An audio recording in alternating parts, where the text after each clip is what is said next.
তেল ছাড়া বেগুন ভাজাগুলো কত সুন্দর হয়েছে দেখুন বন্ধুরা।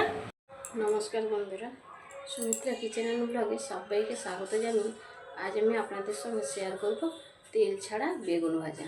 গরমের দিনে কারোরই কিন্তু সবসময় তেল মশলাদার খাবার খেতে ভালো লাগে না। এ সময় কিন্তু এই তেল ছাড়া বেগুন ভাজাটা আপনারা অনায়াসেই তৈরি করে খেতে পারেন, খুবই ভালো লাগবে। তো চলুন এবার শুরু করি। তেল ছাড়া বেগুন ভাজা তৈরি করার জন্য বেগুনগুলোকে এরকম আমি মোটা মোটা করে কেটে নিয়েছি। একটা থালি নিয়েছি, এরকম থালির মধ্যে দিয়ে দেব 4 চামচ বেসন। 4 চামচ বেসন দিয়ে দিয়েছি। এখন দেব বেগুন ভাজাগুলো মুচমুচে করার জন্য 3 চামচ চালের গুঁড়ো। দিয়ে দেব পরিমাণ মতো হলুদের গুঁড়ো।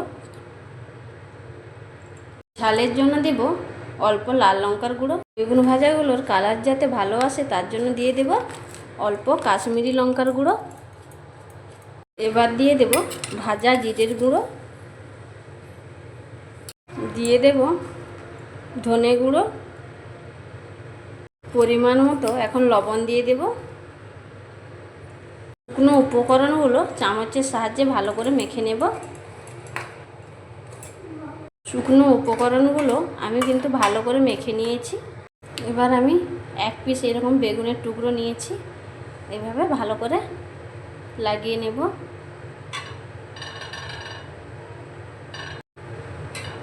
দেখুন ভালো করে লাগিয়ে নিয়েছি একটা। সবগুলো বেগুনের পিসের মধ্যে আমি এইভাবে লাগিয়ে নেব। আরও একটা আমার দেখুন লাগানো হয়ে গেল।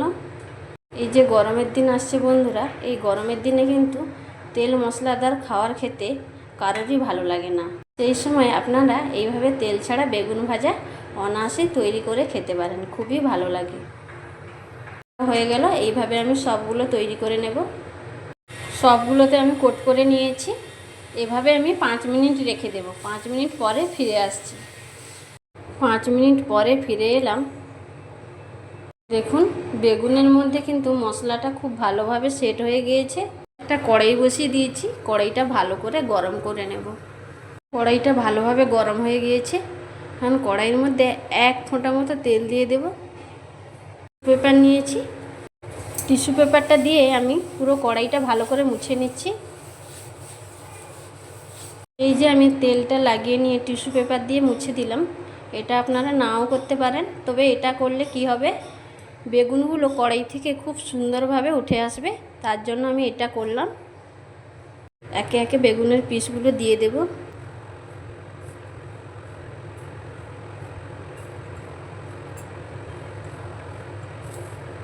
ফ্লেমটা মিডিয়ামে রেখে একটা ঢাকনা দিয়ে দিচ্ছি। 2 থেকে 3 মিনিট আমি এইভাবে ঢাকা চাপা দিয়ে রাখবো। এখন আমি ঢাকনাটা খুলে নেব। বেগুনগুলো এখন আমি উল্টে নেব।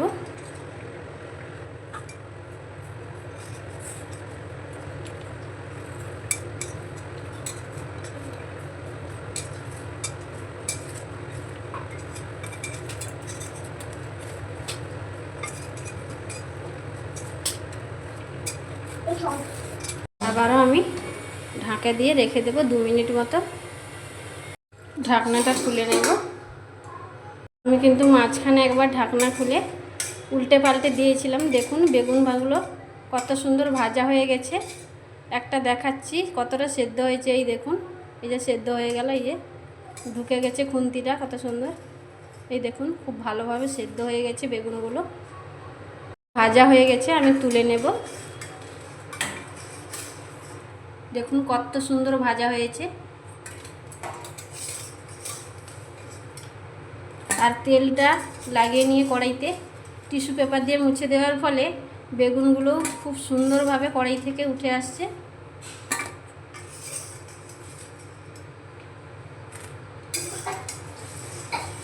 এইভাবে কিন্তু আমি বাকি বেগুনগুলোও একইভাবে দিয়ে দেব। সবগুলো দিয়ে দেব। এখন আবারও আমি ঢাকা চাপা দিয়ে দিচ্ছি। বেগুনগুলো আমার খুব সুন্দরভাবে ভাজা হয়ে গিয়েছে। এখন আমি তুলে নেব এগুলো। দেখুন বেগুন ভাজাগুলো আমি প্লেটের মধ্যে সার্ভ করে নিয়েছি। তেল ছাড়া বেগুন ভাজা একেবারে রেডি। যারা একেবারে তেল পছন্দ করেন না তারা কিন্তু এই রেসিপিটা অবশ্যই ট্রাই করতে পারেন, খুবই ভালো লাগবে। আজকের রেসিপি যদি ভালো লাগে লাইক, কমেন্ট, শেয়ার, সাবস্ক্রাইব করে পাশে থাকবেন। রেসিপিগুলো বন্ধুদের মধ্যে বেশি বেশি করে শেয়ার করবেন। নিত্য নতুন রেসিপি পেতে অবশ্যই চ্যানেলটিকে সাবস্ক্রাইব করে পাশে থাকবেন। যে সকল বন্ধুরা চ্যানেলে আজকে ভিজিট করছেন তাদের কাছে অনুরোধ, প্লিজ চ্যানেলটিকে সাবস্ক্রাইব করে পাশে থাকবেন। অন্যদিন অন্য কোনো রেসিপি নিয়ে আবারও হাজির হব। সবাই সুস্থ থাকুন, ভালো থাকুন।